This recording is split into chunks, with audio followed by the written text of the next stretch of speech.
If you're a guy trying to date in 2025, it's pretty much over for you. Most average-looking guys these days don't even have access to the absolute bottom of the barrel of the dating market. I'm talking about the 200 pounds plus absolute toad-face troglodyte, plastered in makeup, sweaty woman who somehow still gets thousands of matches on Tinder.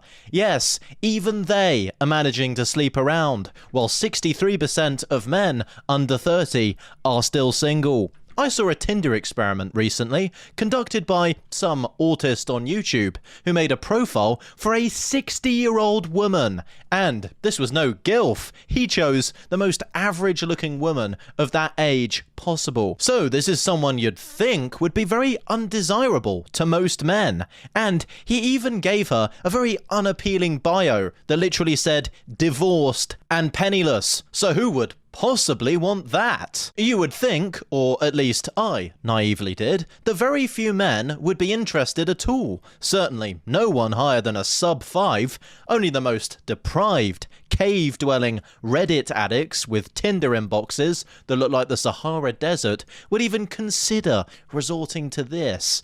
Well, not only did she get hundreds or even thousands of matches, she also matched with countless decently attractive guys. That is just insane. And goes to show how bad things really are. Above average looking guys are having to resort to this. The dating market is currently suffering from incomprehensible levels of hyperinflation. And we all know why. You see, the top 10% of men who are dominating dating apps treat them exclusively as hookup apps. Chads are sleeping with women way below their level, and once this happens, it's pretty much over.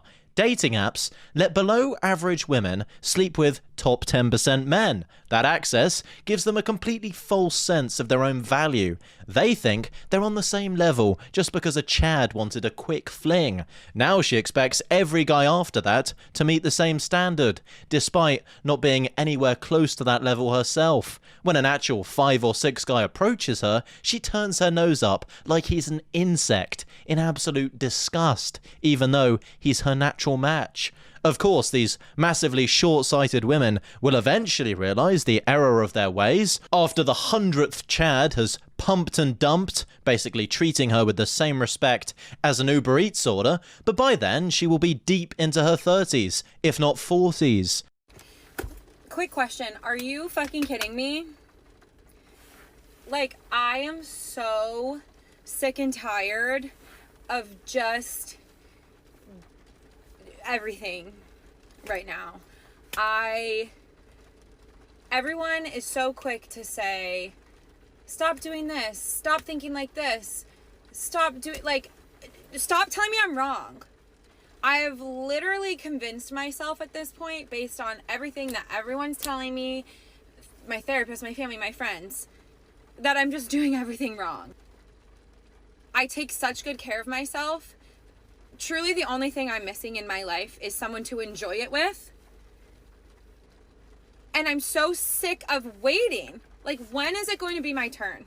But of course, that isn't her fault. It's only natural for her sense of self to inflate upon receiving massive amounts of sexual validation from significantly more attractive men.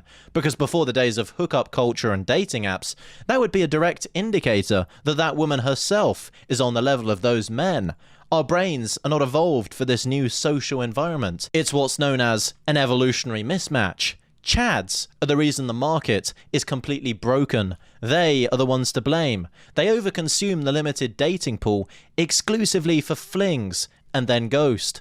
Every girl they touch now believes she's operating in that top-tier dating bracket, and this leads to hyperinflation. It is basic economics. The top 10% of men on Tinder get 60% of all matches. I mean, think of it this way. When some grease-slicked, nose-pierced swamp creature with a BMI of 37 and a septum ring is still pulling matches from guys who could be on a magazine cover, you know the system is completely fucked. She genuinely believes she's hot now, because not only is she getting smashed out of convenience by bored chads once a week, but when she opens up her app, she also has thousands of thirsty simps with no options. The Tinder experiment with the 60-year-old woman is just about the best example of how skewed things really are. So if you're a guy trying to date in 2025, you're pretty much screwed, unless of course you're in the top tiers of attractiveness.